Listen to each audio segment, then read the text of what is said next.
So the first thing I look at is, have they identified the correct property? Have they given me the correct status certificate for the correct unit in which I have the agreement of purchase and sale? And they have.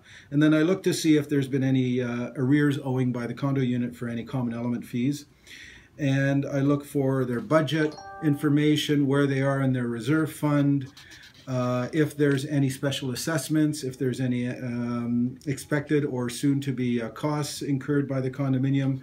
I look at whether or not there's been any lawsuits. I look to the declaration to determine the number of actual units in the condominium, because I also look as to the number of units that are leased. If there's an exaggerated percentage of units that are leased compared to the number of actual units that exist, then there might not be pride of ownership. You know, if there's more unit owners, or 80% of them are unit owners and only 20% are rented, then you can be confident it's good. But if 50% are rented and the other 50% are unit owner occupied, then you might have a concern. That matters. Small, but matters. This is an actual status certificate of a client.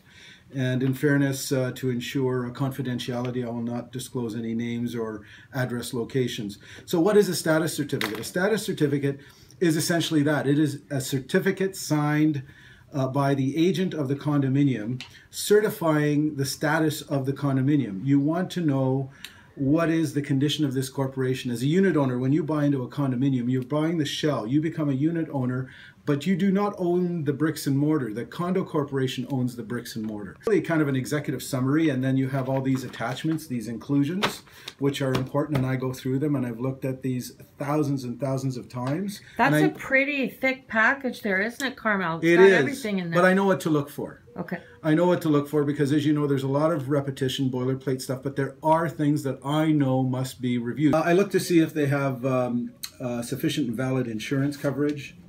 I look to the corporate documents. I look to see the bylaws. I'll go through that later. I don't want to do that now on video, but I do go through it. I go through the declaration, as mentioned earlier. I go through any special notices or notices by the condominium corporation that have been sent to the unit owners. So I'll go through those documents, and I'll look to see if there's any notice of anything that my client will need to be aware of. And then what I'll do is, after I've reviewed the paperwork, I will actually call the property manager. I will speak to them. I'll put in a quick phone call. I'll say, here's what I understand. Is there anything I need to know other than what's in this paperwork?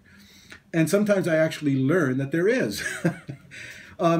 Two very important things I also look for is whether or not the parking space or spaces and lockers are owned by the unit owner and being transferred as part of the sale, or are they assigned, or are they rented? So we need to know these things, because you don't want to get into a situation where all of a sudden the client comes back to the lawyer and says, I didn't know this. So those are things that I look for, and then ultimately I call the client and I say to them what I find and whether or not I'm comfortable that this is good. This is a good condominium to get into. I make sure that they're aware of the important points. And then I call the realtor and I say, I've spoken to the client, and you're ready now to do a notice of fulfillment to set aside the condition of the status certificate. So that's the process.